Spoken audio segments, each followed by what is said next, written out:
veut connaître ce que touche réellement un député national, il n'a qu'à aller, au bureau de l'Assemblée nationale. Il aura tous les éléments nécessaires. Mais commencer à en discuter, à en débattre dans la presse, dans l'un ou l'autre sens, moi je pense que c'est un débat que j'estime un peu stérile, excusez-moi les termes, mais je ne sais pas. Mais ce qu'il faut savoir, la première chose qu'il faut retenir, c'est que si aux anciennes législatures, s'il y a amélioration de la rémunération du député national, moi je pense que c'est un point positif qu'il faut mettre dans le cadre des actions sociales du chef de l'État tendant à améliorer les conditions sociales et couches de notre population. Aujourd'hui, on parle des députés nationaux, mais ce n'est pas seulement les députés nationaux. Il y a d'autres couches de population qui ont vu leur rémunération être augmentée. Je pense que ce qu'il faut saluer, c'est cette action, cette initiative du chef de l'État qui fait que les Congolais vivent dans de bonnes conditions. Et le député national, c'est quelqu'un qui est au contact direct avec la population, avec la base. Donc, si par moment, il y a une prime, il y a des réserves parlementaires qui sont octroyées aux députés, ce n'est que dans le cadre de l'amélioration des conditions sociales de la population. Parce que ces réserves parlementaires ne nous sont pas données pour être mises dans nos poches. Ce sont des réserves qui aident les députés, surtout en période de vacances parlementaires comme aujourd'hui, à poser des actions sociales à la base en faveur d'une population. Il y a des députés nationaux qui ont réalisé beaucoup d'actions, qui sont en train de réaliser beaucoup d'actions. Il y en a qui construisent des ponts, il y en a qui construisent des écoles, il y en a qui construisent des hôpitaux, il y en a qui prennent en charge même certains élèves, certains étudiants. Donc, moi je pense que ce débat-là, il faut vraiment, je crois qu'il vise autre chose. Ce n'est pas les députés qu'on vise. Moi je pense que, parce qu'aujourd'hui nous voyons dans les réseaux sociaux, ce n'est plus les députés sociaux, on commence à parler d'autres catégories sociales. Donc ce n'est pas finalement les députés nationaux qu'on vise. Il y a une action de sabotage qui est menée contre le régime. Et là, nous n'allons pas laisser passer. Nous allons tous verser dans la communication sociale pour montrer que ce que le chef de l'État est en train de faire, il est en train de réaliser beaucoup de choses, beaucoup d'ouvrages en faveur de la population.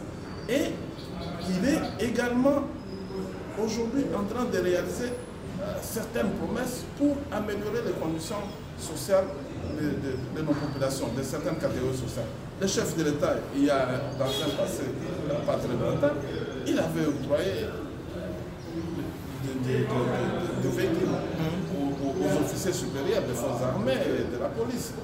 Il n'y a pas longtemps, on venait de donner des véhicules aux professeurs d'université. C'est point de mal. Ce n'est pas... Je vous le dis, l'acharnement de Martin Fayoulou, ce n'est pas sur les députés nationaux. Il y a autre chose qu'il vise. Je crois, moi, à mon sens, il est en train de viser le régime. Ce n'est pas les députés nationaux. Parce que Fayoulou, lui-même, il a été député national. Et aujourd'hui, il a un suppléant qui siège à l'hémicycle. Je crois la première chose qu'il devait faire, c'est de demander à son suppléant de ne pas toucher ses réserves parlementaires et autres. Mais écoutez, je soutiens la position du bureau de l'Assemblée nationale qui a été véhiculée par le directeur du cabinet du président de l'Assemblée nationale. Vous savez, nous sommes un corps. Même si nous sommes des députés nationaux, nous sommes libres, nous avons été élus, nous sommes en démocratie. Mais nous sommes un corps. Nous sommes un corps qui est régi par un code de conduite. Il y a un règlement d'ordre intérieur. Il y a une discipline qu'il faut observer.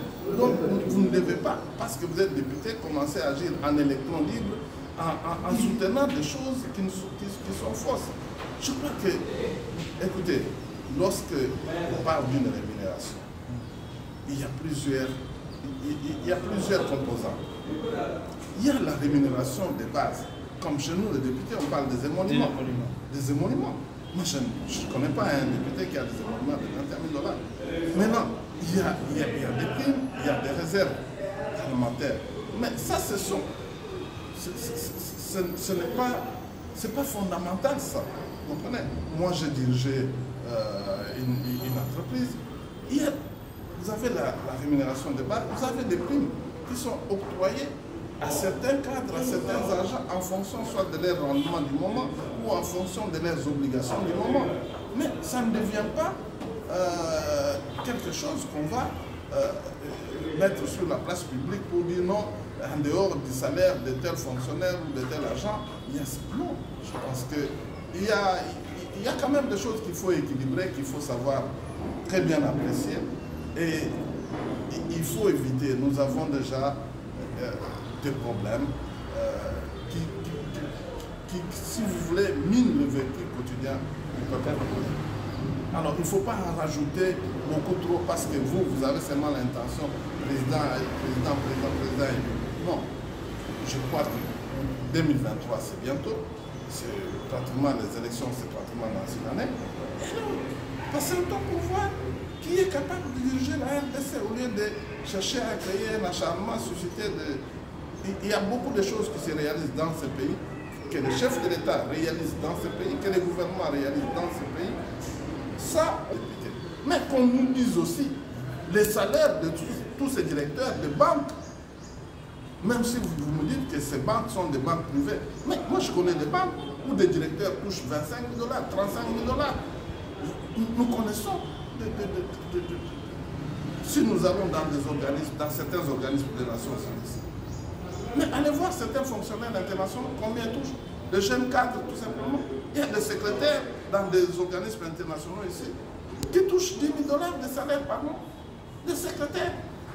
Alors vous pensez qu'un député national qui toucherait 16 millions, 15 millions de francs congolais comme émolument, en dehors de certaines primes qui peuvent être périodiques, c'est un sacrilège, cela?